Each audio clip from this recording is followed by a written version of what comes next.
Ladies and gentlemen, the show will commence in 5 minutes. While you are waiting, please hit the like button and share the video link.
Please like and leave a comment, and share this video.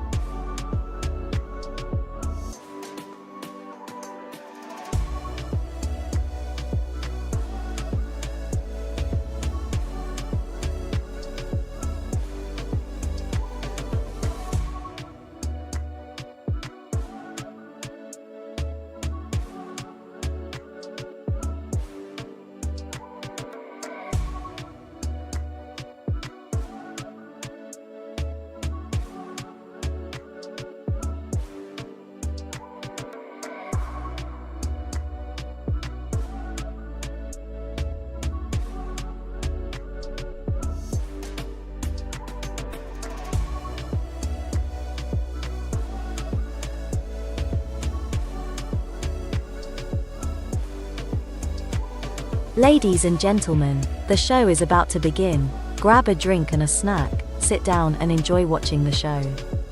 Don't forget to comment, like the video, and share it to others.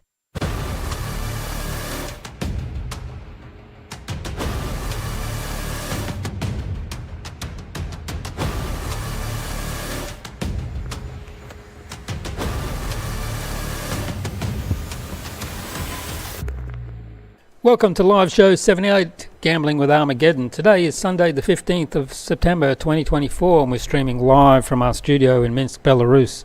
Please hit that thumbs up and share this video on your social media to get the word out and help this channel grow. Let's get on with the show. Ladies and gentlemen, we are witnessing a critical moment in global geopolitics. The situation between Ukraine, Russia and NATO is escalating rapidly. The decisions made today could have lasting consequences for the entire world. Let's dive into what's really happening. American billionaire David SACHS has tweeted out on X and has warned that the White House is preparing to give the green light for Ukraine to use American missiles to strike targets deep inside Russia. Now think about that. The Russians have countless ways to retaliate. Why are we taking such a risk, he says.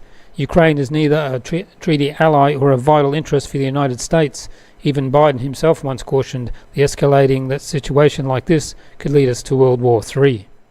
Meanwhile, in Moscow, we're hearing that NATO is planning to send troops into Ukraine. Russian Deputy Defense Minister Alexander Fomin claims these forces are being prepped to push Russia into negotiations under the terms of the Kiev regime. The stakes are escalating fast. Over in Germany, the government is making it clear that their decision not to deliver Taurus missiles to Ukraine remains unchanged, even as the US and UK discuss potential strikes deep into Russian territory. Germany is steering clear of that for now. On the Eastern Front, NATO continues strengthening its presence, claiming the need to counter potential aggression from Belarus and Russia. Belarusian officials are pushing back on this narrative, and honestly, you can see why. This is all part of a broader picture to build up tension that feels deliberate. Meanwhile, the FSB has reported they have obtained documents proving London has been coordinating much of this escalation.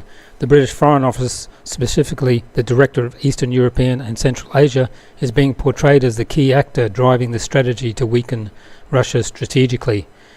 It's not just a diplomatic spat anymore, it's a targeted subversive policy. As a result, Moscow has already revoked the accreditation of 6 British diplomats, accusing them of intelligence and subversive activities.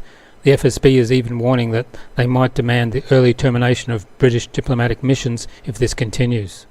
Then we've got Sergei Lavrov adding to the mix. He says the decision to use weapons to attack Russian territory was made a long time ago. Now the West is just trying to formalise it. This isn't a new development. It's been in the works and the West is just now making it official. Let's hear from him. Borrell, along with numerous other politicians, originating from the European Union as well as NATO. Consequently, now that the dialogues are happening, here in the vibrant city of BLINKIN, our journey took us to Kiev. This elaborate staging was more than sufficient. We have no doubt that the decision to lift restrictions on the use of long-range weapons to attack the territory of the Russian Federation was made a long time ago. Now they are trying to make it more beautiful, more decent, or more elaborate in public space. Then there's the key statement from President Putin. He's drawing a very clear line regarding these long-range Western missiles. He says this isn't about allowing or prohibiting Ukraine from striking Russian territory. They've already been doing that with drones and other methods.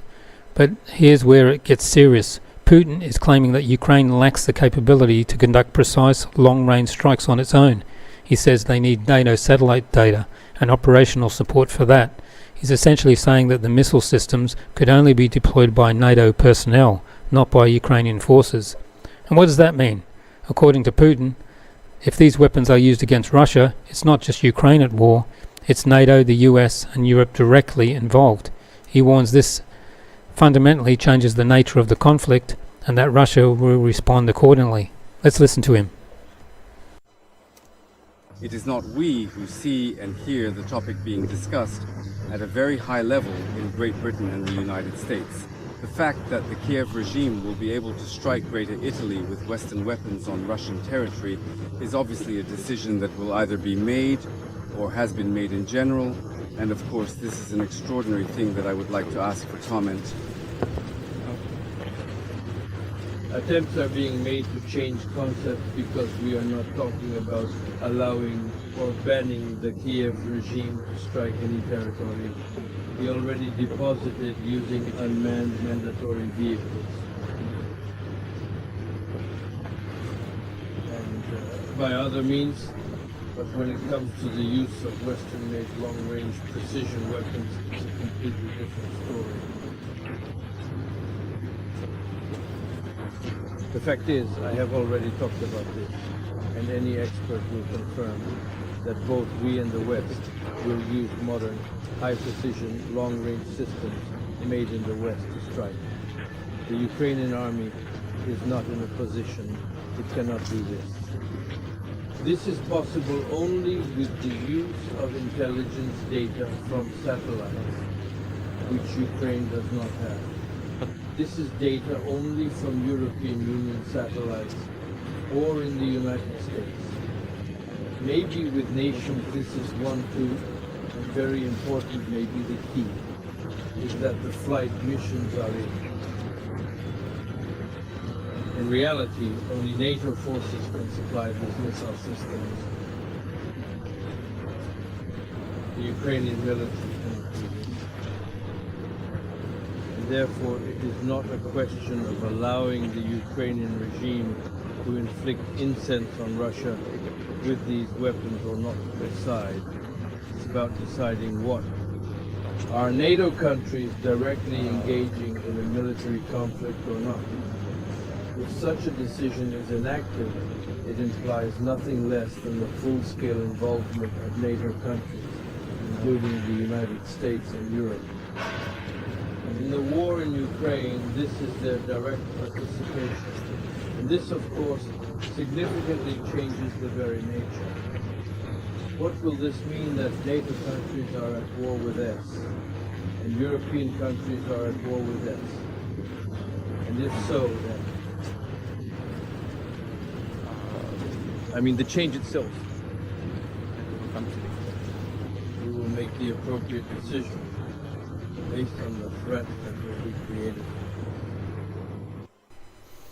And the United Nations, this. If the decision to lift restrictions is made, it will mean war between NATO countries and Russia. This is from Russia's representative to the UN. Let's listen to this. The neo-Nazi regime has been striking our territory for a long time, outside the combat zone, staging terrorist attacks against civilians and the civilian infrastructure of our country. However, such a potential development of the situation will fundamentally change our relations with the Western Logi. If the decision to lift the restrictions is indeed taken or will be taken, it will mean that from this moment, NATO countries begin a direct war with Russia. In this case, we will, of course, be forced to make an appropriate decision with all the consequences for the Western aggressors. Our Western colleagues will no longer be able to shirk responsibility and shift all the blame to Kiev.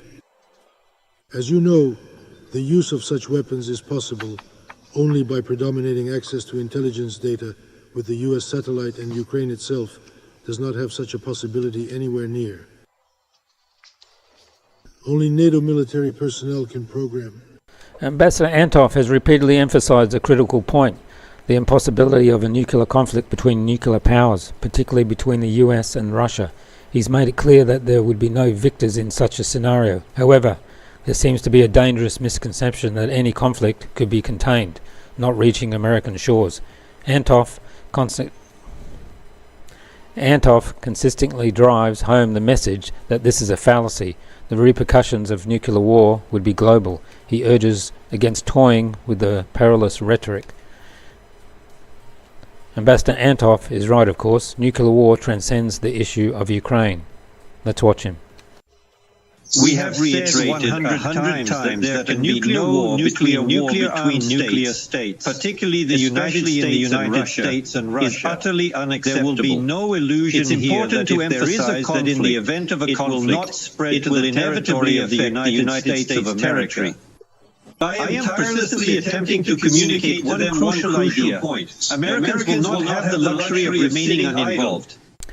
And from Canada, Prime Minister Justin Trudeau has weighed in on this decision of using missiles to strike Russia. Yes. Allowed to invade and redraw lines on the map. And that's why Canada and others are unequivocal that Ukraine must win this war against Russia. And we will continue to be there to support Ukraine. And yes, Canada fully supports Ukraine using long-range weaponry to prevent and interdict Russia's continued ability to degrade Ukrainian civilian infrastructure and mostly to kill innocent civilians in their unjust war.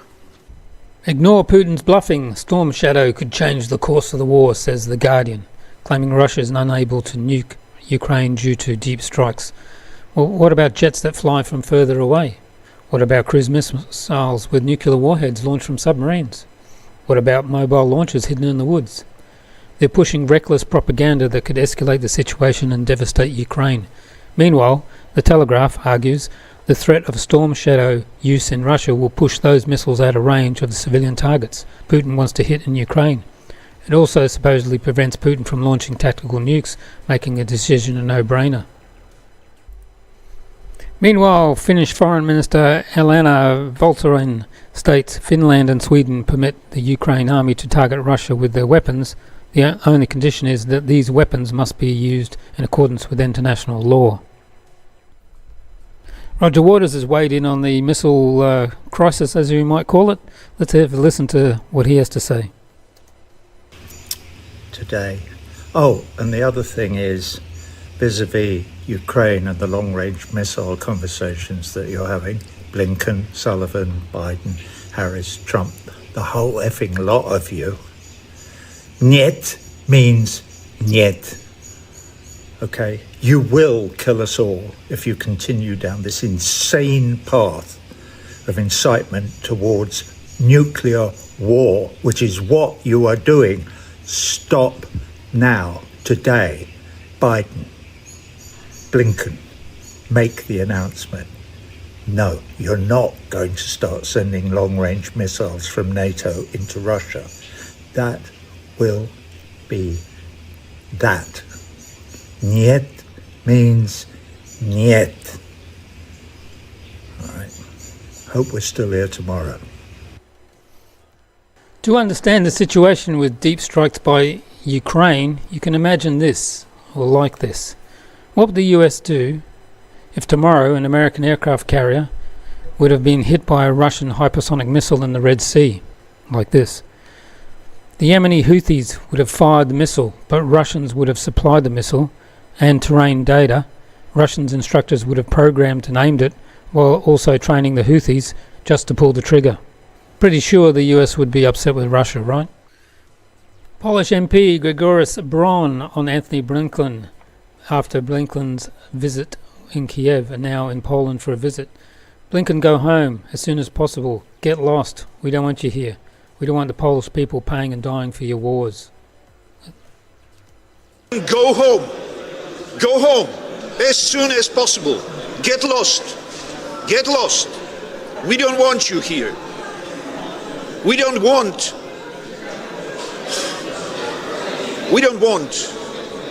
Polish people paying and dying for your wars. Thank you very much.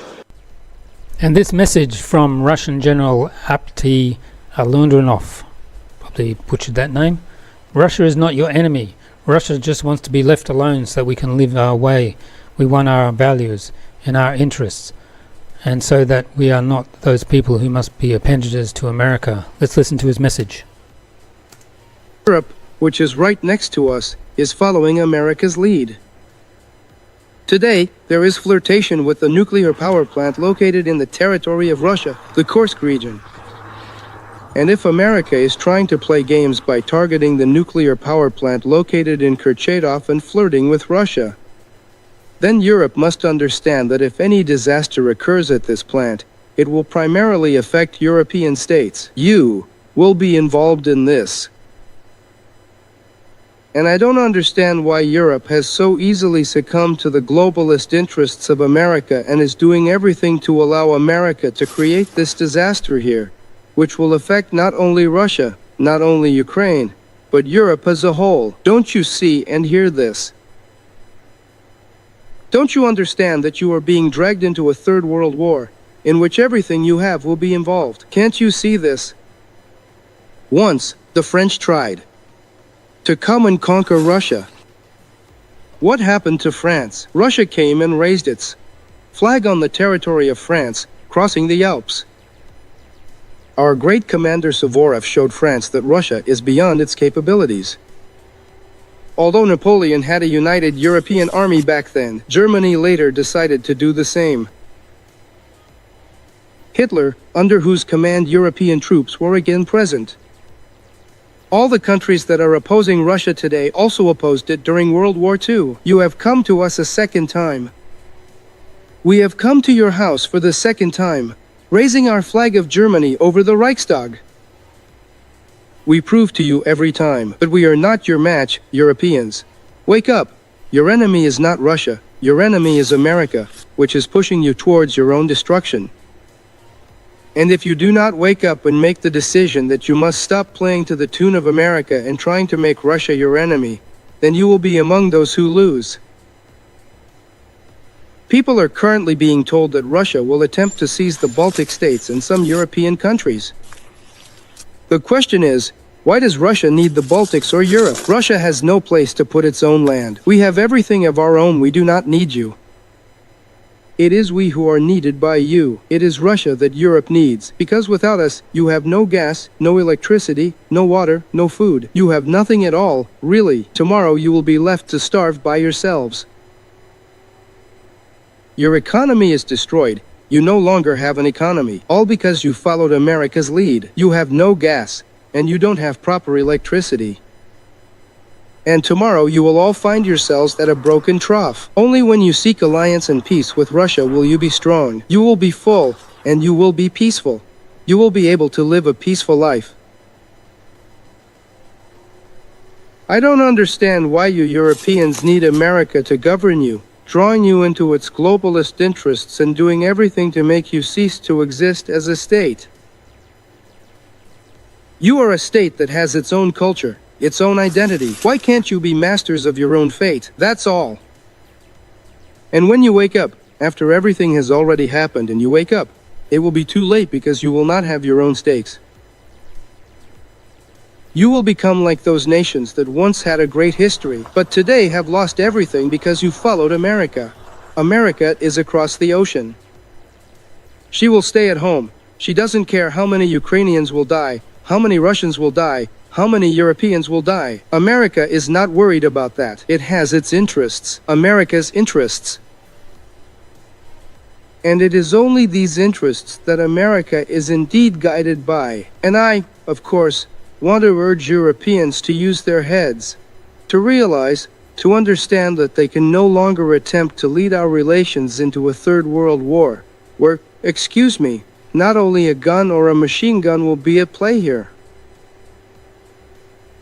And if it comes to that, I always support the words of Supreme Commander-in-Chief Vladimir Vladimirovich Putin, who says, "Why do we need a world without Russia?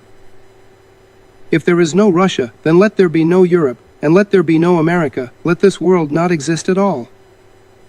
Why do we need a world without Russia, where we live by your values, when you have nothing that is divinely inspired, nothing that is universal, nothing that is familial? You have indeed activated the mechanism of self-destruction in your society. Europe is self-destructing by trying to push the agenda of tolerance. And what is happening to you today? All normal people who remain among you are trying to flee to Russia, obtain citizenship from us, and stay with us. That is the essence. So who among us is right? We are right because we strive for God. So it turns out that you are trying to eliminate your own states, succumbing to the panic and provocation that America is creating around you. As they say, through a system called globalization. I hope that Europeans will wake up. You need to wake up because if Europeans do not awaken their self-awareness and desire for self-preservation, then there will soon be no Europe. There will be neither France, nor England, nor Germany. You will begin to disintegrate. I hope that you will wake up and start thinking about what is happening in the world today. Russia is not your enemy. Russia just wants to be left alone, so that we can live the way we want, in our values, in our interests, and so that we are not those people who must be appendages of America, so that America drinks the blood of Russia in the form of all its raw materials. If you show this to the Europeans, I think they will start to think, but you are unlikely to do that. Therefore, we will show it on our channel in Russian. And if you can make it so that Europeans hear this, I hope they will indeed understand what it is about. Thank you. On top of all that, the Pentagon has just ordered a study. The US Defense Department has ordered a study to simulate the impact of nuclear conflict on global agriculture, according to the solicitation notice posted on the government procurement platform.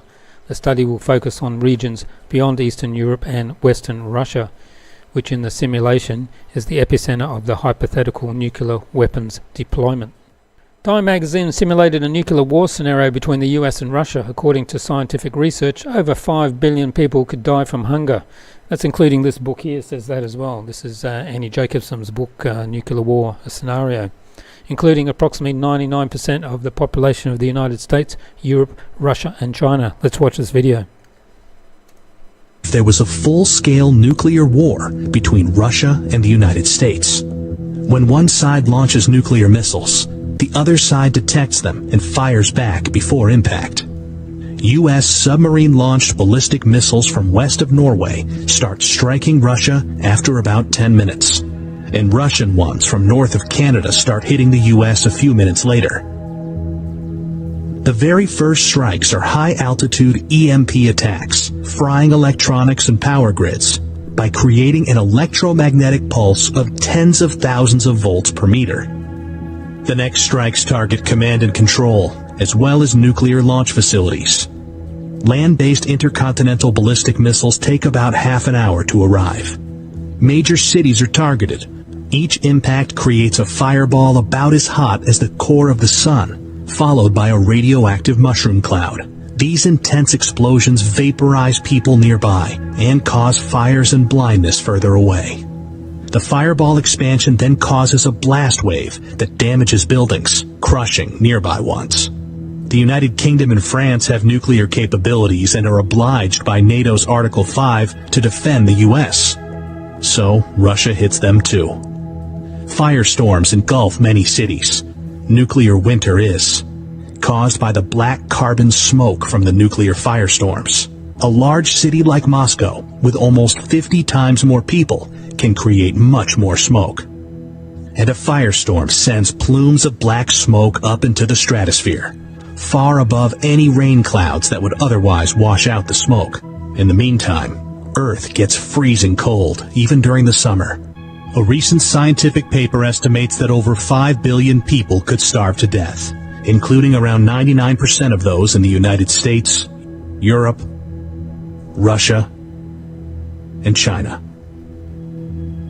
We obviously don't know how many people will survive a nuclear war.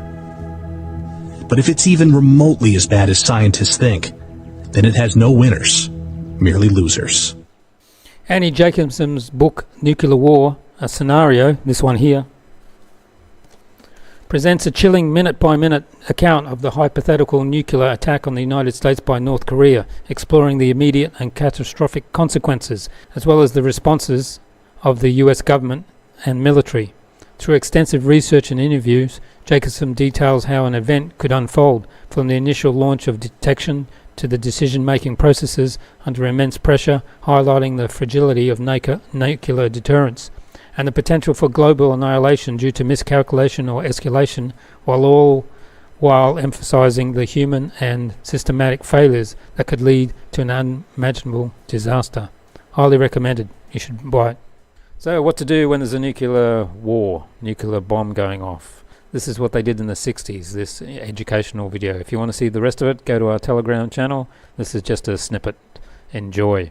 That's why these children are practicing to duck and cover just as you do in your school. We all know the atomic bomb is very dangerous. Since it may be used against us, we must get ready for it, just as we are ready for many other dangers that are around us all the time. Fire is a danger. It can burn whole buildings if someone is careless. But we are ready for fires.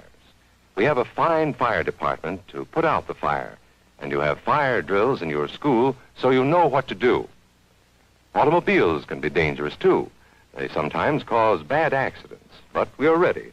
We have safety rules that car drivers and people who are walking must obey. Now, we must be ready for a new danger, the atomic bomb. First, you have to know what happens when an atomic bomb explodes. You will know when it comes. We hope it never comes, but we must get ready. It looks something like this. There is a bright flash, brighter than the sun, brighter than anything you've ever seen. If you are not ready and did not know what to do, it could hurt you in different ways. It could knock you down hard or throw you against a tree or a wall. It is such a big explosion, it can smash in buildings and knock signboards over and break windows all over town. But if you duck and cover like Bert, you will be much safer. You know how bad sunburn can feel. The atomic bomb flash could burn you worse than a terrible sunburn, especially where you're not covered.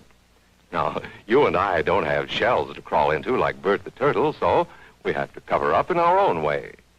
First, you duck, and then you cover. And very tightly, you cover the back of your neck and your face. Duck and cover underneath a table or desk or anything else close by. In Betty's school, they are talking about the atomic bomb, too. Betty is asking her teacher, how can we tell when the atomic bomb may explode? And her teacher is explaining that there are two kinds of attack, with warning and without any warning. We think that most of the time we will be warned before the bomb explodes, so there will be time for us to get into our homes, schools, or some other safe place. Our civil defense workers and our men in uniform will do everything they can to warn us before enemy planes can bring a bomb near us. You may be in your schoolyard playing when the signal comes.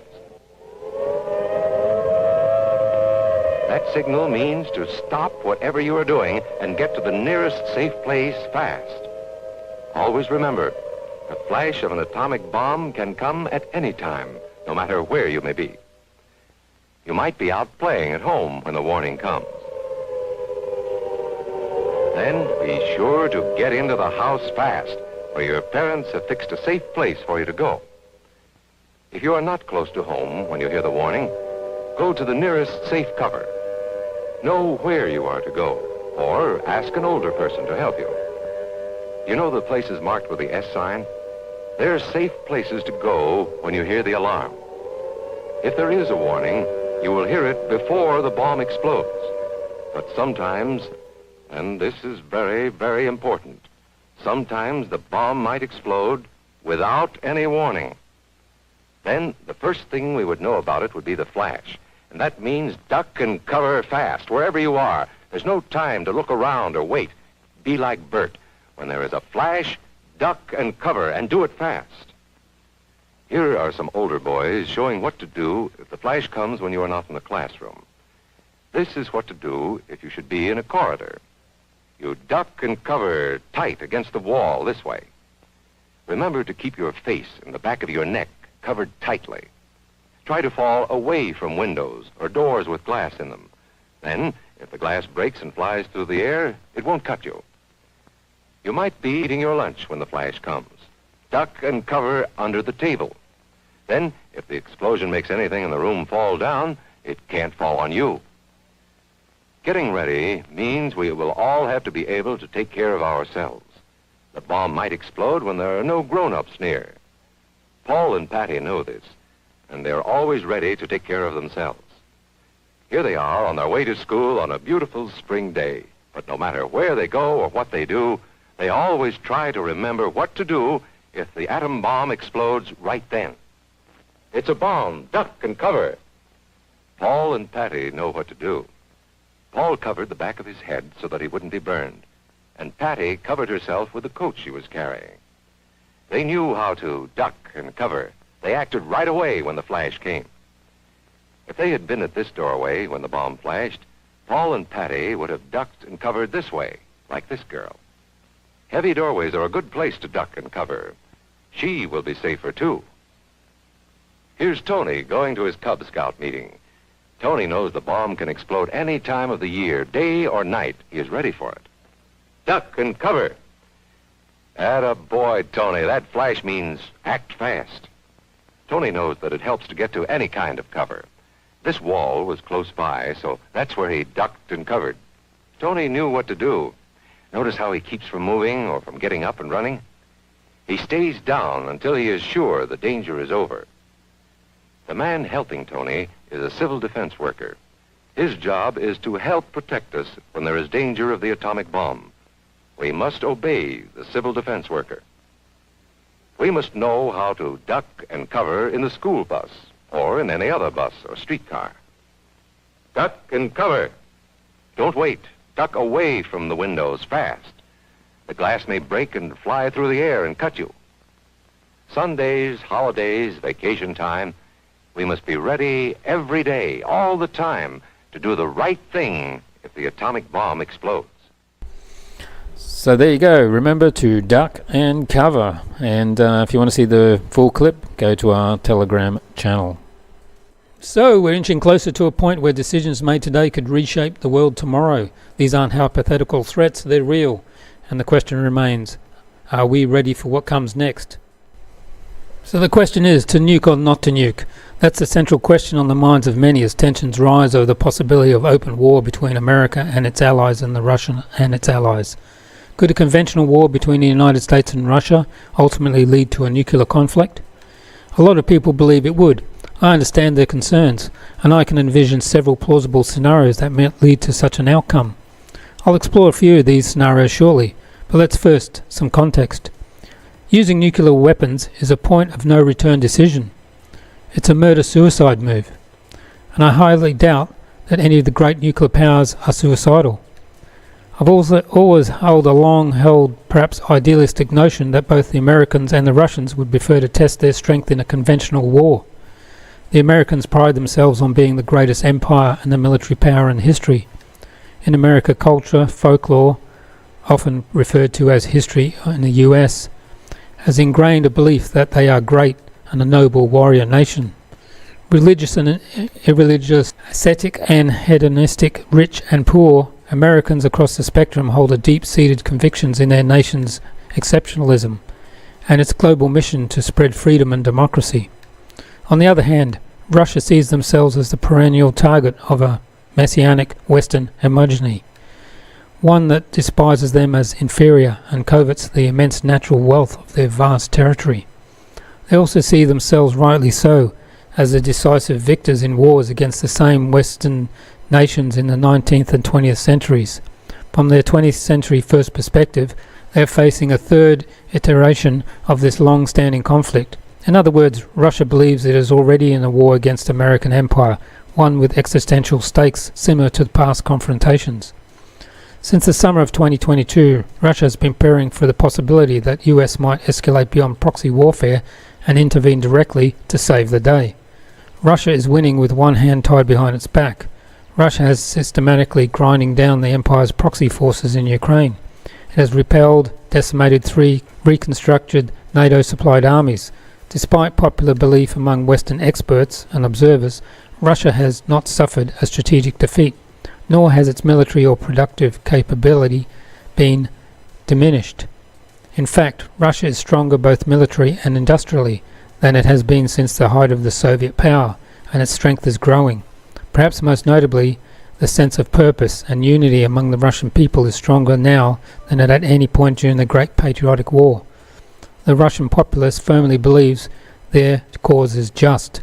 Historically, while Russians may be slow to mobilize, once unified, they become highly resourceful and a formidable military force.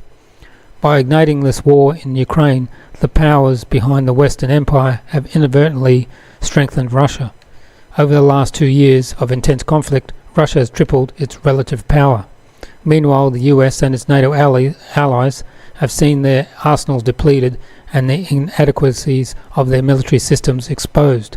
Russia equipment, in contrast, has proven durable and effective for the demands of modern industrial warfare, while their war production capacity has scaled rapidly. NATO's strategic efforts have been shredded, while Russia has innovated and produced on a scale that the West simply cannot match now or anytime soon. So here we are, 2024. Russia is winning the war in Ukraine, and winning big. They will set the terms for its conclusion on their own timeline. On the global stage, Russia is also winning, as are China and Iran. The rapidly forming Russia-China-Iran axis represents the most significant challenge to Western dominance in centuries. Now, as for the scenarios that could lead to nuclear war, the only plausible nuclear scenarios involve the first strike coming from an empire-at-all-costs faction. Russia has no need to resort to nuclear weapons. They are on the trajectory towards total victory, even if the US were foolish enough to intervene directly. The most unpredictable and alarming scenario involves the introduction of tactical nuclear weapons in Ukraine by a rogue actor. While there are significant logistics and tactical hurdles to this, one reality stands out. Any nuclear detonation against Russia target will be seen by Russia as a US-NATO first strike. Providing Ukraine with tactical nuclear weapons would be equivalent to provoking a full-scale nuclear retaliation. Is there a power in the world willing to do this? I certainly hope not. As for the other state-led nuclear scenarios, I'll reiterate. Resorting to nuclear weapons is a point-of-no-return decision. It's a murder-suicide move, and I strongly doubt any of the nuclear powers are suicidal, at least not yet. Victoria Nuland, the cookie monster, the bringer of death, essentially admits that the Ukraine-Russia peace deal, which was close to being finalised in spring 2022, fell apart because the US, UK and other Western governments advised the Zelensky government that it wasn't a good deal. This is despite the fact that members of the Ukraine delegation, in recent interviews, which we'll see after this, described it as a very good deal, likely the best Ukraine could get, and a very real compromise. In fact, the Ukrainian delegation even celebrated with champagne. Nuland's remarks align with statements by former Israeli Prime Minister Bennett, the head of the Ukrainian delegation. The Ukrainian officials close to Zelensky, former German Chancellor Merkel and Turkish Foreign Minister, all of whom said the US and UK blocked this peace deal, which was on the verge of being finalised. Nuland also makes no mention of the Russian war crimes in Bucha, which were inflated and misrepresented by politicians, the media and so-called experts as the reason for ending the peace talks. The agreement included the withdrawal of Russian forces from all Ukrainian territory except the Donbass and Crimea, whose status was to be determined in a meeting between Putin and Zelensky, in exchange for Ukraine's neutral status and demilitarization. Let's listen to her. Story first told by former Israeli Prime Minister Naftali Bennett that both sides were really close to the end, to the successful end of the negotiations, and then Prime Minister Boris Johnson interfered and stopped prevented Ukrainians from signing the deal.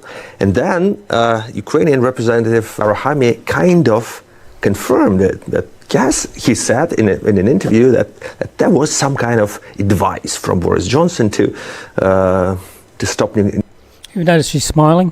Negotiating and to win this war militarily. Where is the myth? Where is the truth? Relatively late in the game, the Ukrainians began asking for advice on where this thing was going. And it became clear to us, clear to the Brits, clear to others, that Putin's main condition, and it included limits on the precise kinds of weapon systems that Ukraine could have after the deal, such that Ukraine would basically be neutered as a military force. And there were no similar constraints on Russia.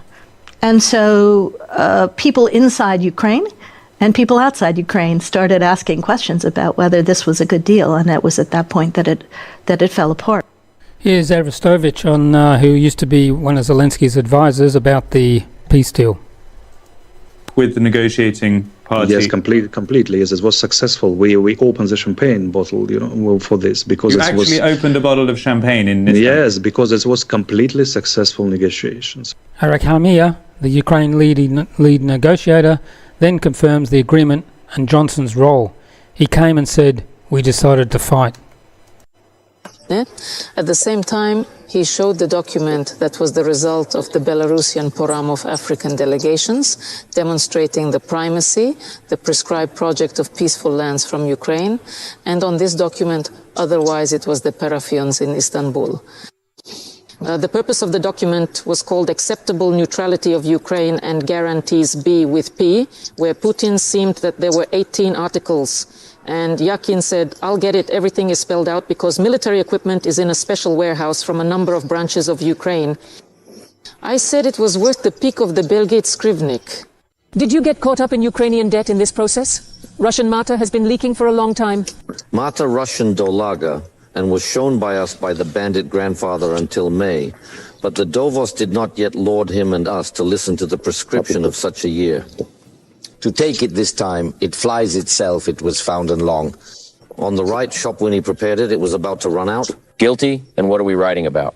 Finland ultimately abandoned their long-standing neutrality, seemingly forgetting that we will never yield at 20. The Church is of the point. Well, in truth, he also created cosmetic and political influences in Tissentia to support the denazification of the Russian Mona population. Well, it would be better for the nations, the weather point, if the Constitution changed, to find the NATO Ardo written in the Constitution. A friend to the Maidaviras and to the Maya Russians was a person from the ruble, where it was possible to make guarantees bespec.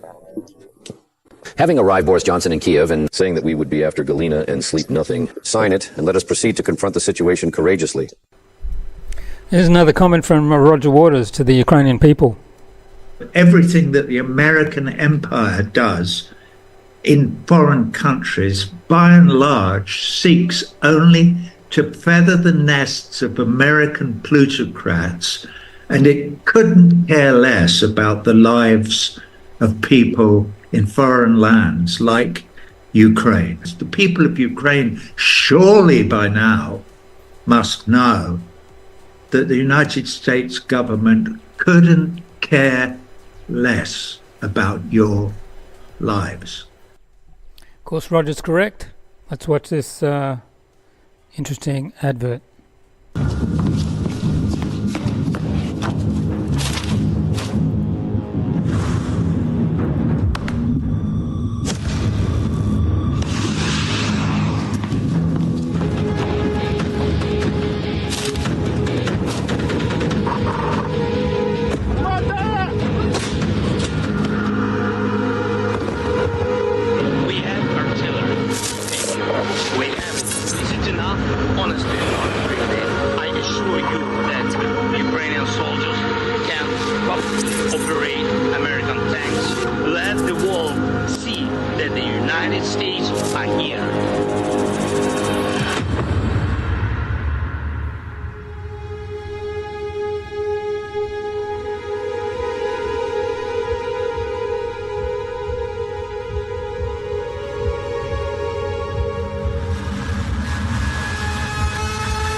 Now we have a special interview with Roman PROTSEVICH.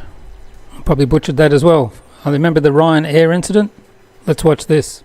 The incident involving the RYANAIR flight that led to Roman PROTSEVICH's arrest in Minsk has taken an unexpected turn in public perception. According to recent discussions on social media, initially the event was widely reported as a Belarusian government operation where a fighter jet intercepted the flight under the guise of a bomb threat, forcing it to land in Minsk. This action was aimed at apprehending PROTSEVICH, a prominent opposition figure. However, narratives emerging from online posts suggest a different perspective. Many social media users now speculate that this could have been a Western orchestrated false flag operation. The theory is that the intention might have been to incite unrest against the Belarusian government by portraying it as a tyrannical and willing to violate international norms for political suppression. Contrary to the initial reports, these discussions highlighted the plane was already descending towards Vilnius when the decision was made to divert to Minsk. This raises questions about the necessity of diversion, suggesting that the pilot's decision to turn back might not have been compelled by circumstances but could have been part of a larger, premeditated plan. The Belarusian government's involvement in orchestrating the bomb threat is now being contested, with many online users arguing that the government might not have been behind the threat. Instead, they propose that the event was staged to provoke a reaction against the government, which ultimately did not materialize as hoped, indicating a failure of supposed Western strategy to destabilize the government through public outrage. Following the dramatic incident where Roman PROTSEVICH was removed from the RYANAIR flight diverted to Minsk, there was widespread speculation and concern about his fate, particularly from the Belarusian opposition, who feared he would face severe punishment, including torture and life sentence. However, the actual sequence of events post-arrest paints a different picture. After his arrest, PROTSEVICH was interviewed, which was followed by him being placed under house arrest rather than immediate imprisonment. A court eventually found him guilty, but instead of long-term jail sentence, he was continued to be held under house arrest and fined, suggesting a less severe punishment than initially feared. Significantly, President Lukashenko later pardoned PROTSEVICH. This pardon allowed him to eventually engage in legal proceedings where he addressed a commission investigating the 2020 protests, often referred to as an attempted colour revolution. During these proceedings, the fines against him were dropped, signalling a move towards normalization of his legal status. Currently, PROTSEVICH is enjoying a vacation in Dubai, indicating a return to some form of normalcy in his life. Plans are in place for him to return to Belarus after the vacation, with intentions to resume his journalism career. This series of events from arrest to pardon and now professional reintegration suggests a narrative far removed from the initial grim predictions, showcasing a complex interplay of legal actions, political maneuvers, and personal resilience. We now cover the interview he has had with one of the Belarus TV media companies while he is on vacation in Dubai. We've translated the interview into English, plus it's got Russian subtitles and English subtitles, so hopefully this will help you. So, let's start with the interview that was on last night.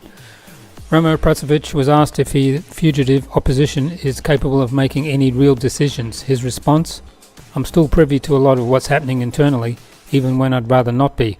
Quite a few people from that so-called opposition crowd still keep in touch with me, so I get plenty of information." He described the situation as complete, comparing it to spiders in a jar, with constant scandals and infighting. Let's listen to this. A meme that Svetka ultimately decided upon. This is exactly how you can observe what's occurring with them currently. Yes, Kostya, you are absolutely right, from the point of view that probably no matter how much I try to stay away, I may be outside politics, but politics is within me. No matter the circumstances, I continue to be somewhat aware of numerous internal situations, even if it's against my will, thanks to the significant number of attendees at these gatherings. Keep in touch with me, and therefore, yes, of course, various information is enough. Although I think each of us can watch this one. I would even call this probably not stagnation in general, complete degradation of the opposition movement. There are, of course, many reasons for this, and many, I would probably say, different reasons, but not related, first of all, probably to the fact that the opposition has nothing to offer. The number of scandals that are happening there, yes, gnawing. Look, I would say that this is like going to the bank. That is, bickering itself in the world of politics is normal. But when it goes on, people's voices for some real influence are dirty. At the same time, yes, regarding the current state of the Belarusian opposition movement in exile, without a doubt, it's apt to describe it as a party in a can. It goes on to say everyone sees what's really going on. European politicians aren't fools. It's clear that real negotiations and relations are being built with official Minsk, not with the so-called toilet politicians, as Roman PROTSEVICH put it. The third wave of amnesty has already happened, with around 30 people being released, yet somehow these opposition groups don't even know who's been freed. They just repeated what they see on state TV or telegram channels aligned with the state. Discussions are happening not only with the opposition, but directly with Minsk. I can even reveal a little secret here. I've personally met with officials, representatives from various European countries many times, so I can confidentially say that negotiations are in full swing and there's a genuine interest in rebuilding relationships with Minsk. There are intriguing proposals from both sides.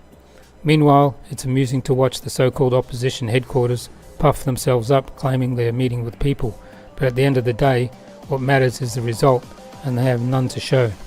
Let's listen to him. Everyone sees everything, and European politicians are also sitting comfortably in Europe. They are not fools either. They can take as much hostile position as they like, but it's almost impossible to achieve certain political heights.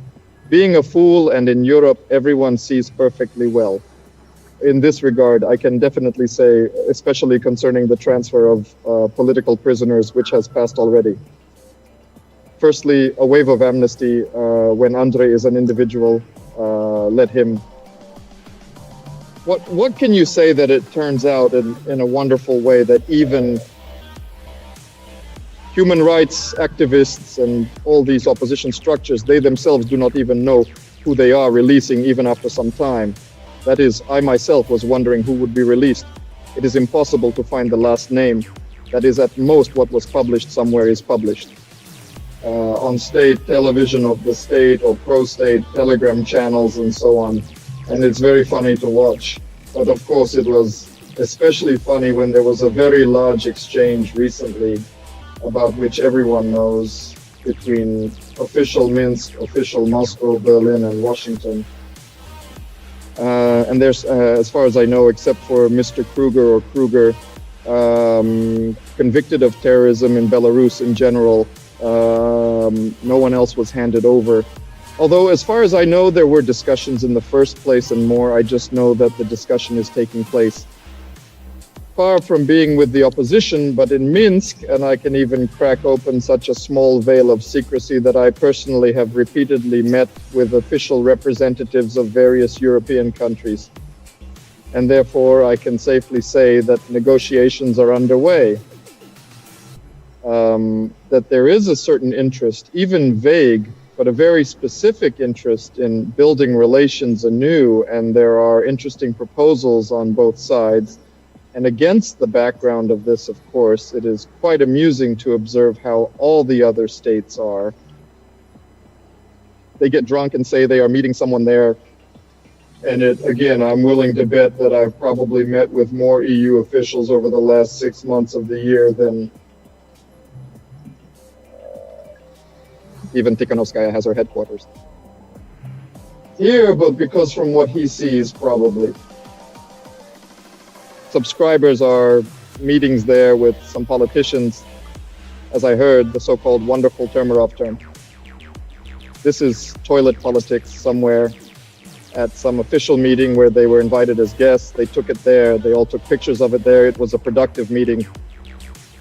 Any meeting must have some kind of result. For some reason, they are not able to show it, so you can tell how much as you like. We are conducting negotiations there and so on, but let the Belarusian state also conduct them.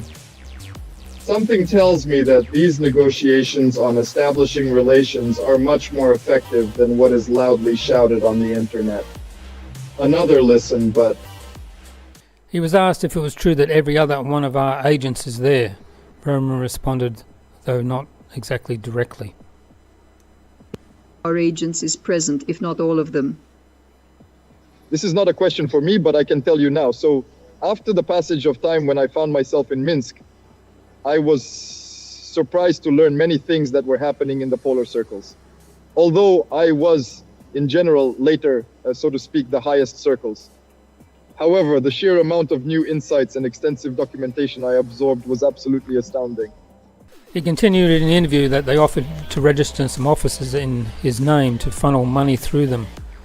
He shared about his past life. To put in perspective, when I worked for the headquarters, my salary was 1,200 euros, while the minimum wage in Lithuania was around 850 euros, so I was earning just 1.5 times the minimum wage. I had no desire to get involved in their schemes. They offered to register some offices in my name to move money, but luckily I was smart enough to refuse. Back in 2020 and 2021, when we were talking about tens of millions of dollars, now they're lucky if they're dealing with $1 million or $1.5 million. And just to look at the media resources controlled by opposition headquarters, how many original news stories or agenda-setting items do they actually produce? 3, 4 a year maybe? Let's listen. Big money, and again, it's no secret, just for understanding. Even when I worked for the headquarters, my salary was $1,200. I think the minimum price in Lithuania is $850, or how much? That is, I received a minimum of 1.5, which is like the only money I saw that was there. Because I have always believed that in general politics itself can only have political money and put it in. I certainly had no desire, though. I was offered personally. Register and list some offices to transfer money through them. Luckily, I was adept enough to refuse. And if I originally thought that there could be 20, 21 years, then I think that number was measured in tens of millions of dollars. Now, God forbid it be, maybe the strength of $1.5 million. And that's all, because more, as it were, which is more. Again, the simplest thing I can say is just look at the HQ-controlled media resources. How many of their own agendas there will be, how many of their own news stories, and some kind of their own narrative 34 times a year. He continues to say, little by little, people from Shetska's headquarters are now dropping out. Now 2 members of her inner circle are gearing up to stab her in the back. It's going to be increasingly difficult to convince others of her legitimacy as her team starts to disintegrate. A prime example is Kovalevsky, who held a high position but jumped ship and went his own way. Profitability, I might add. Overall, people are fleeing and financial support is noticeably dwindling. Kovalevsky's departure is just the beginning. I can already name 2 fairly well-known figures who are deeply dissatisfied with the current state of affairs in Tikhanovskaya's headquarters. I won't name them now to avoid putting them in a difficult position. Gradually, the people from her headquarters, her team, start to fall off, which is a pretty good example. I believe it was Mr. Kovalevsky who, well, in general, even with all that he may have oppositional views and non-acceptance by the state, he is, to put it simply, a smart man. Despite the fact that he held a high position and he admired what it all smells like. And in general, he jumped off in time and left on his own, or bread at that. As far as I know, very profitable. But about profit, this is of course separate, but in any case, so to speak, the ships are already starting to flee. This is something that can also move towards power, or, well, supposedly towards power, or still towards a financial, some kind of flow. But still, we know that the money is there and the bickering is primarily for them, for finances. Yes, they are arriving, but we must understand that the more these funds and money flows diminish, the less they compare to those in 19, 20, or even 21 years. It's no longer the same kind of money. It's no longer a powerful force.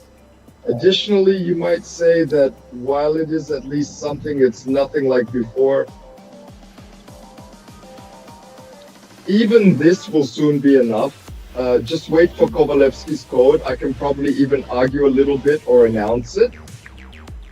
Not the last stab in the back there will be. Surrounded by Tikhonovskaya at her headquarters, because personally I already know two fairly media names who they sharply disagree with what is happening inside now.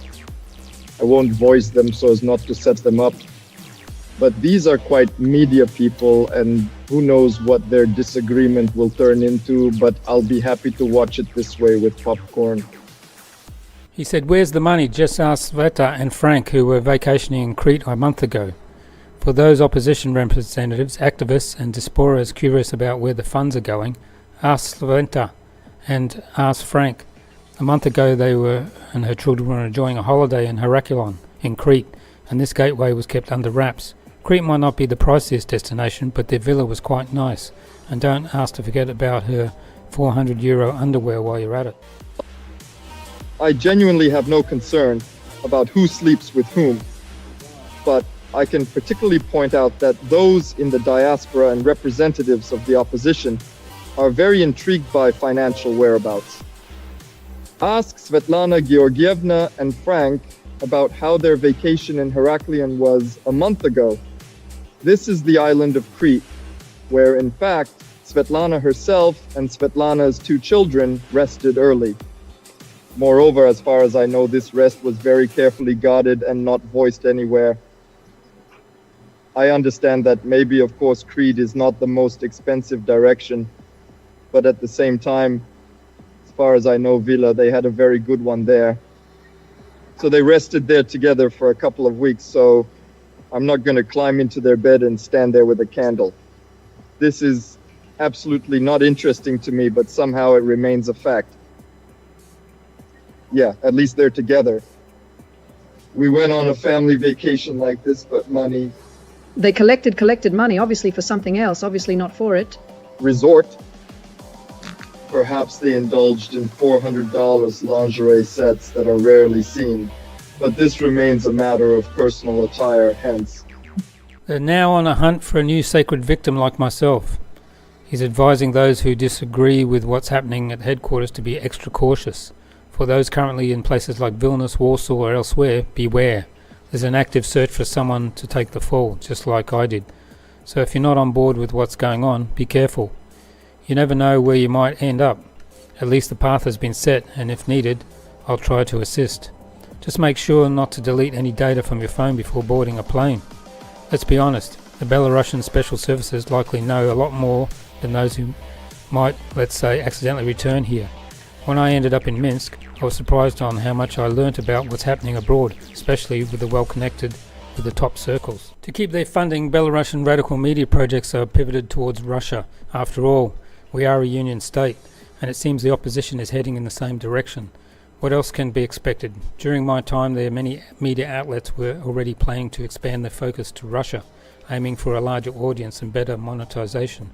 Now, many so-called Belarusian projects are shifting to produce only Russian language content, covering topics like the SVO, domestic politics and more. They've set up an entire new divisions under different brands, but with the same old Belarusian faces.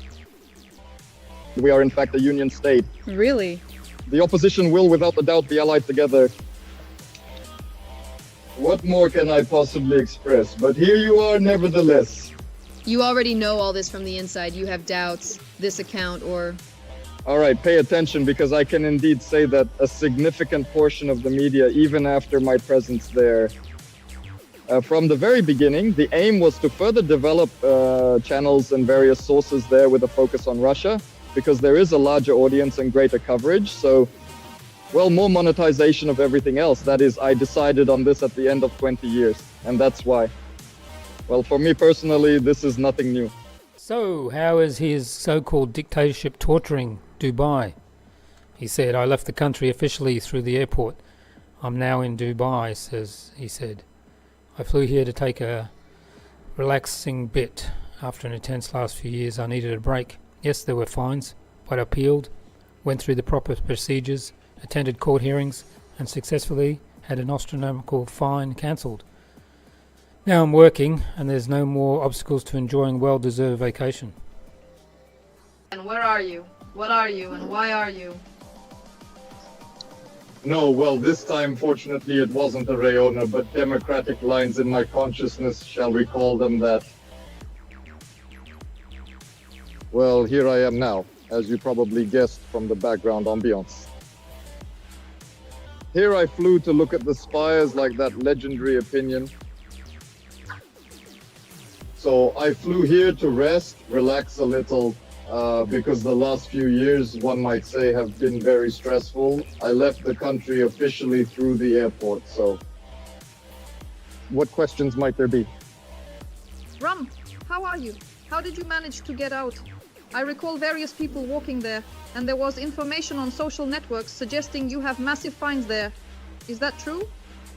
There were indeed fines in general. I didn't hide it. I dedicated the stream to this and so on, and it was a fairly large fine, but the fact is that I filed an appeal some time ago, and in general, this fine was cancelled for me.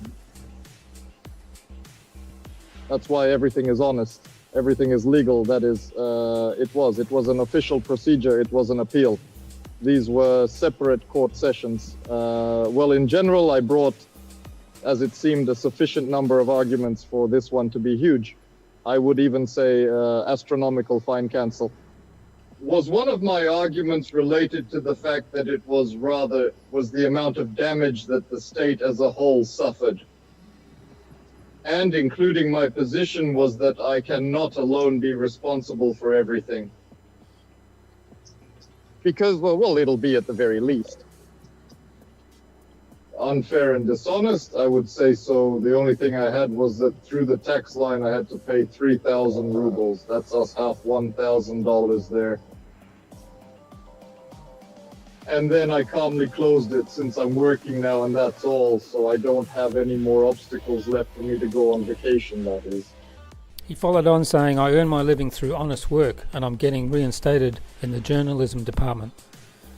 During the Minsk-Moscow stream, this one here. As for work, I've been at it for 3 months now, earning a living as a welder at an energy sector enterprise. I produce transformers and weld various parts, tanks and other components. And they trust me. They're paying me fairly. Since I've decided that my adventurous days are behind me, I figured it was time to settle down.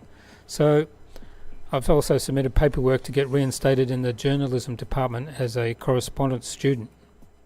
Myself. There are details, but I still choose to remain somewhat reticent. People have already penned articles and chattered about my personal affairs. Overall, I believe this isn't my preferred subject for conversation. That's why. They are taking a break, but regarding work, I've been consistently employed for the past 3 months. I earn my wages sincerely and work with integrity as a welder at a certain establishment. Enterprises in the energy sector, that is, everyone already knows what. There are no secrets, absolutely nothing, as it were. Civil enterprise. Here I produce transformers for the energy industry. I cook various parts there. There are tanks and everything in this spirit. Salaries are not offensive either. This is how I have already decided that all my adventures in this life are finally over. That it's probably time to settle down in one place. I'm just about everything else. Yeah, I've already applied for reinstatement at the journalism department. Of course, I will have to, not taking into account the big academic difference. There are fewer courses or even 2 courses, but I am recovering on a correspondence course, so everything is slowly taking its own course. At the end of the interview, he said his mother returned more than a year ago through the commission. There were official inquiries. She's fine now. She's never received a call from the KGB or the police. No one has ever summoned her anywhere. He lives absolutely peaceful, works at a highly paid job now. The commission, let me remind you, continues to work. Many simply forget about it. Recently, people have begun to think more about returning. There are some people who keep in touch with me, who contact me. I personally helped in one case. Now the issue is being discussed with several more people who want to break away from all this opposition tinsel. There's no need to be afraid. You need to contact the Commission. There's nothing to worry about. I believe that the majority of those who left face 15 days at most. More than a year ago, she lives near Minsk, now with her grandmother, and she returned a long time ago also through the Commission. These were all official requests, and in general, she is absolutely fine. That is, moreover, I will even say that she has never even been there from any KGB or even changed. She has never even been called at all. That is, even if she is not there, no one touched her anywhere, no one called her, and so on. Lives. A quiet life. Here he works in a high-paying job. Absolutely fine. That's what's more, that is, the Commission is still working. Many simply forget about it. Well, maybe I'll make a little emphasis here. In some state media, little has been said about this recently. Little is remembered. And the Commission continues to act. I can say this because I know it myself for sure, because there are some people with whom I maintain contact, and recently, more and more people have been contemplating returning. Additionally, I can disclose that in one case, I have already assisted quite successfully, and now final decisions about the return are imminent. A few people who just want to finally get rid of all this opposition tinsel. Why? Because I understand why many may have been afraid and so on. Because let's say when you work some political structures, in essence, there aren't any lucrative specialties over there to make a decent earnings, and you end up a hostage to the situation. If you leave, where will you go? You'll end up on the street, struggling for money. Many people face this predicament, and I can genuinely say in defense of many that, and many people just want to understand only now that this is how to break out of this vicious circle. Maybe that's why I probably also want to take advantage of the situation to say that the Commission is still working and you shouldn't be afraid to write to it and send it. There is a letter, or by contacting me, so that I can help you contact local Belarusian human rights activists who would help formalize everything. There's nothing wrong with this, because maybe many, of course, think that, what if they didn't know about me there? But I think that the actions of the Belarusian militia, the same Gubaika was shown that they somehow found and identified everyone one way or another. How to expect that? What if they don't know about me? But this is the least stupid. It is much easier to just write a special letter where everything will be said, especially since I have repeatedly repeated that many. But absolutely many, probably even most of those who left, all that threatened a maximum of 15 trials. So in summary, the RYANAIR incident that led to Roman PROTSEVICH's arrest has taken an unexpected turn in public perception. Initially portrayed as a Belarusian government operation, social media is now buzzing with speculation that this might have been a Western false flag to incite unrest against the Belarusian government. Some suggest a diversion to Minsk that was part of the premeditated plan, with questions raised about whether the bomb threat was staged to provoke public outrage. Contrary to initial fears of severe punishment for him, he was placed under house arrest, eventually pardoned by the President Lukashenko, and has begun integrating. Is currently on vacation in Dubai and plans to return to Belarus to continue his journalism career. Those that wish to return should contact the Commission. On our live show 77, we live streamed the debate. Now the Kamala-Trump debate is over and the mainstream media is already rushing to crown Kamala as the winner, but it seems like Americans aren't buying it. Kamala carried herself as a typical politician, sticking to rehearsed talking points without addressing the real issues of the country it's facing.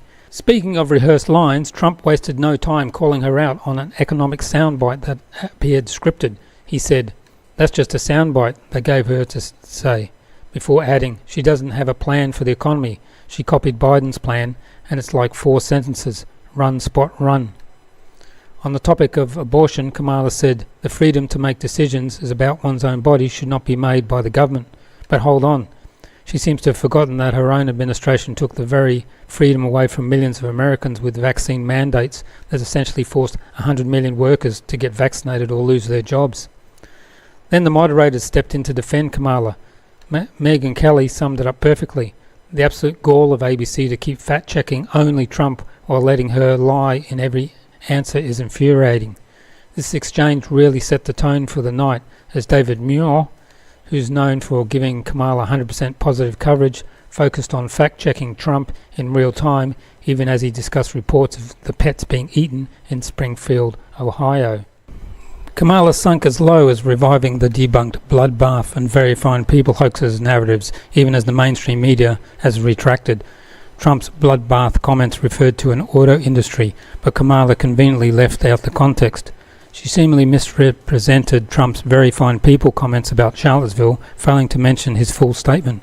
Of course, there were no fact checks for Kamala's false claims from the moderators.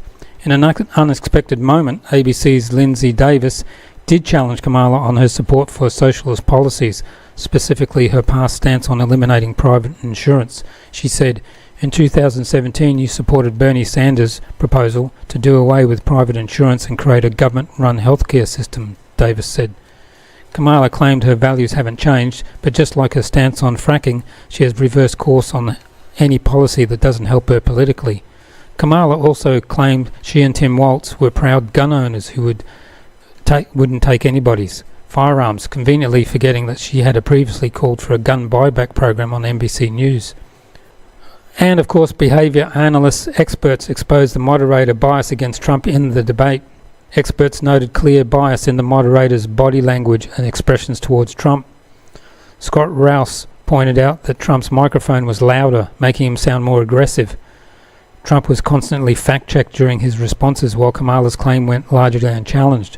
Moderators frequently interrupted Trump as he tried to finish his answers. Greg Hartley observed that Trump received more negative framed questions while Kamala was given softer, more neutral ones. He described the moderator's treatment as a little heavy-handed at times. There was also the subtle manipulation in the camera angles.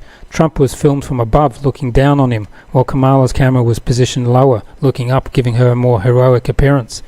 It's reminiscent of the famous Michael Bay shot, where actors are filmed from below to make them seem more noble, like in Bad Boys. That's what they did with Kamala. Meanwhile, Trump's high-angle shot was made him to look smaller, almost as if he was looking down at him, like a parent would at a child. It's subtle, but it's something your brains naturally pick up on. Another trick, Trump was placed on the left side of the screen while Kamala was on the right, and since we read from left to right, it feels natural to follow Kamala's responses, but moving back to Trump from right to left feels unnatural and creates discomfort. This technique is often used in cinema to present villains. Notice that Kamala entered from the right, symbolically taking the heroic position. Additionally, the background behind Trump was almost the same color as his suit, making him blend in with it and lose most visual separation, further diminishing his presence, almost like the Kennedy and Nixon debate. Once you notice it, it becomes glaringly obvious.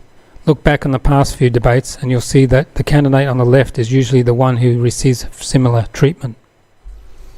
Of course, the best line from Trump, which is going viral all across the internet, is they're eating the dogs and cats and pets in Springfield, Ohio. Let's listen to Tucker Carlson, and then we'll listen to a couple songs that are going across the internet. And if you go on TikTok, there's massive amount of people doing this. What Trump said about people eating pets. And there were two levels on which to enjoy this. Well, the first one, I literally enjoyed it. People were like, I can't believe Donald Trump accused people of eating pets. I was like, I love him. It's just hilarious. Who would ever say that? They're eating all the pets. So great. Thank you, Donald Trump. That was awesome. Because first of all, it makes all the right people mad. Like anyone getting red in the face over pet eating. That's not true. That's never happened. No one's ever eaten a pet. Okay. You just outed yourself. You're a liar. So that's the first thing. The second thing is now we're talking about eating pets. And so now that we are, let me just count myself as opposed. Note that if PETA doesn't endorse Trump in the next 24 hours, they're totally fraudulent. I'm serious. People have run for president in this country since the 1780s. Has any presidential candidate ever taken an unequivocal stand against pet eating? None. PETA's been waiting its entire life for this, and they still won't endorse. Of course, the eating the pets has gone viral over the internet. It looks like this is a Trump winner. Here's two songs. Here's the first song. Let's listen to them. In Springfield, they're eating the dogs, the people that came in. They're eating the cats. They're eating the pets of the people that live there. And this is what's happening in our country, and it's a shame.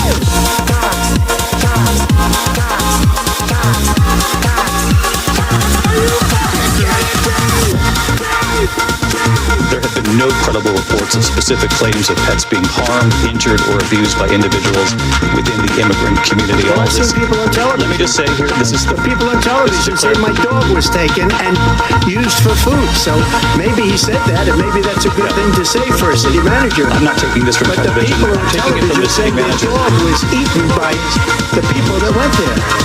Again, the Springfield city manager says there's no evidence of that. They're eating the dogs.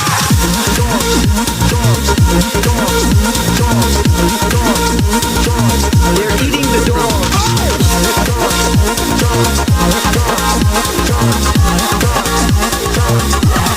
And this is what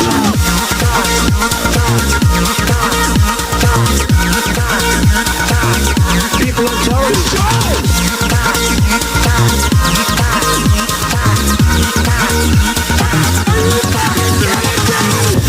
In Springfield, they're eating the dogs, the people that came in. They're eating the cats.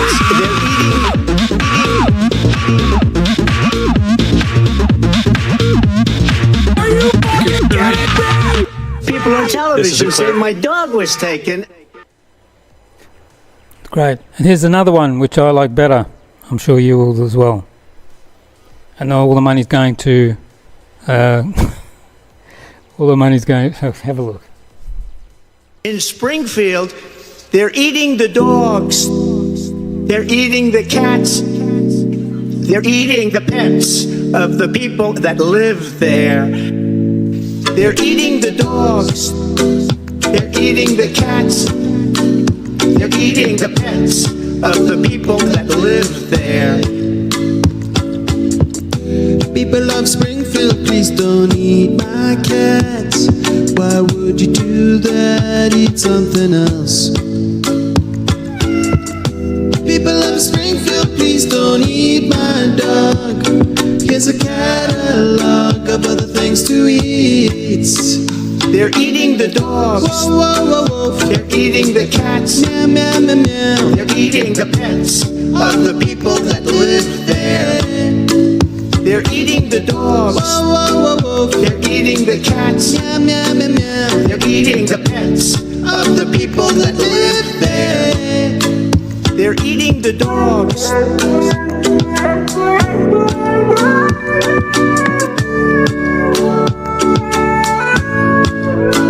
They're eating the cats.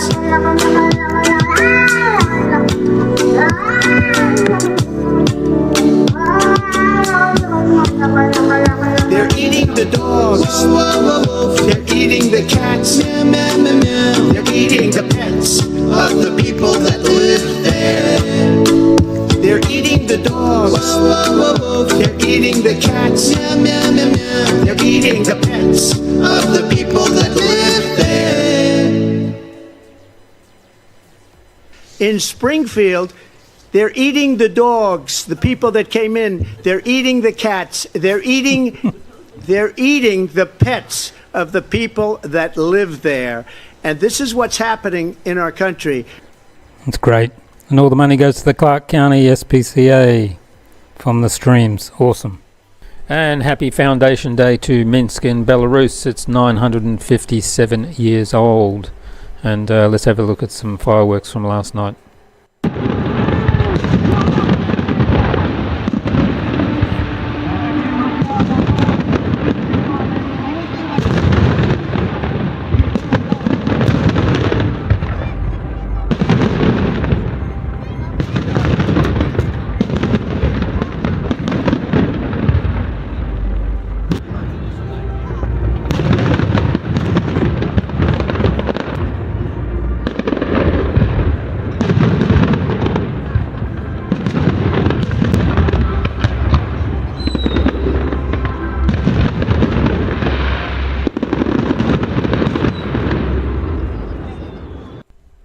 here's President Lukashenko talking about why Americans want war in Europe, or need war in Europe. Let's listen to him.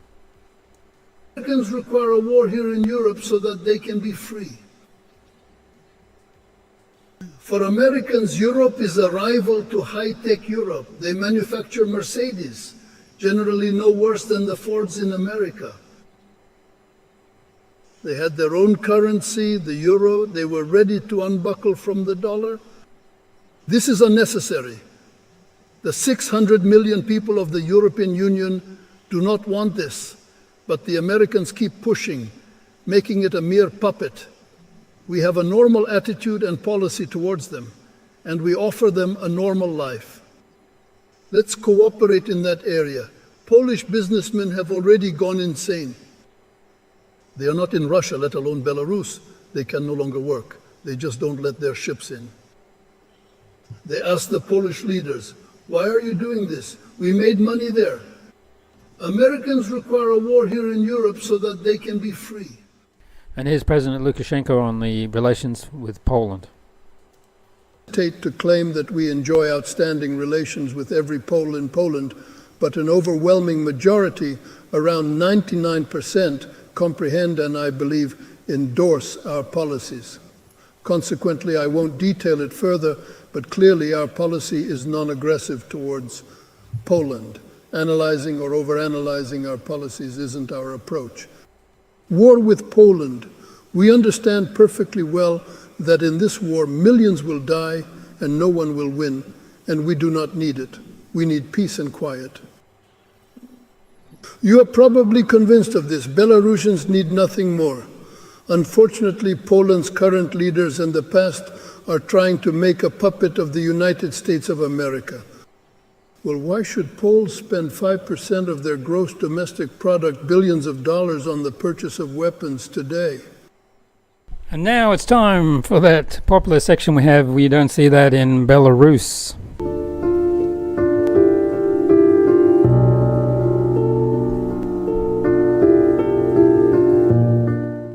Let's start off in Germany.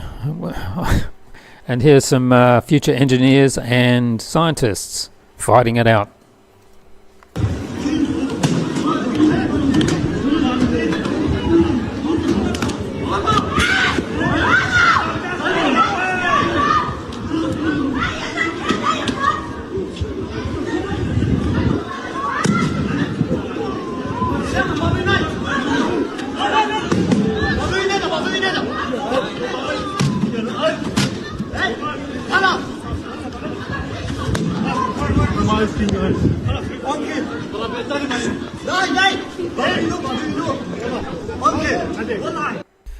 Over in Italy, more future scientists and engineers are fighting.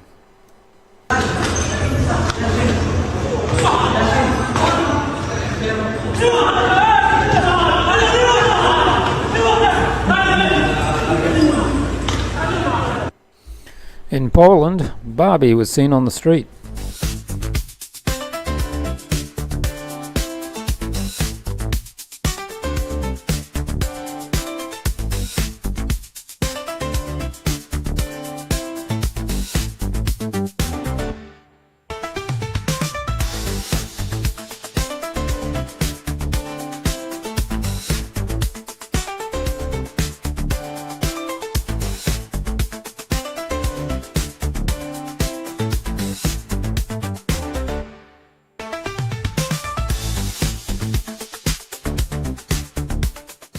And in France, a future scientist and engineer tries to steal some luggage on the metro.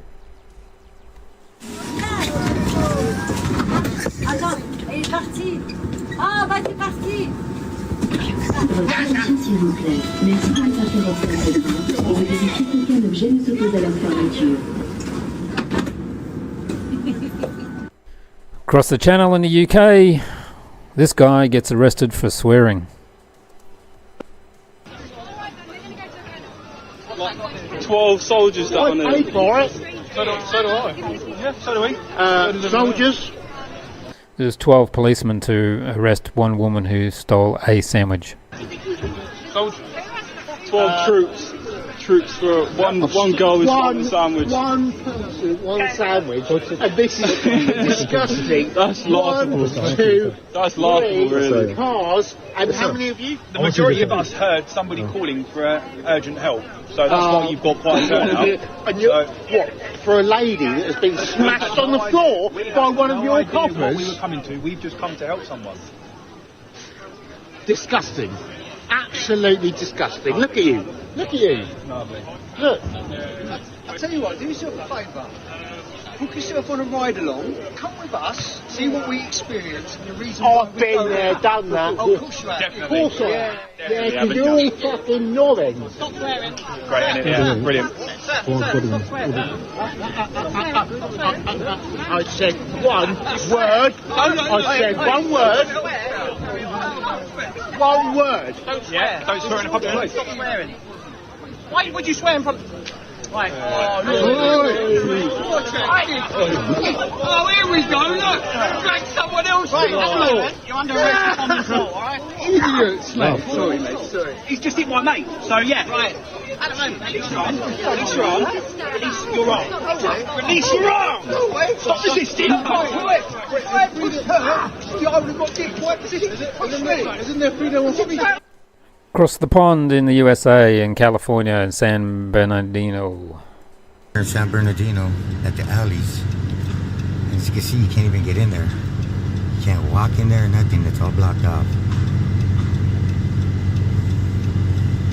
That's always at the other end. Our sister's over there, this lady. She's not even that old, but it's just what they do makes them old, so she's gonna make contact with her. So. And still in the USA, this naked man runs across the street.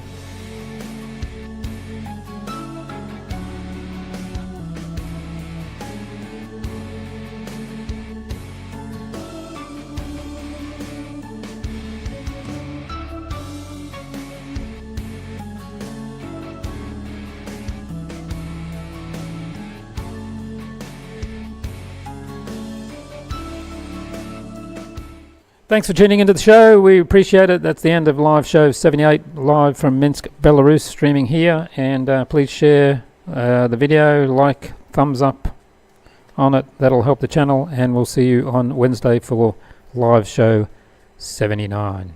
Bye.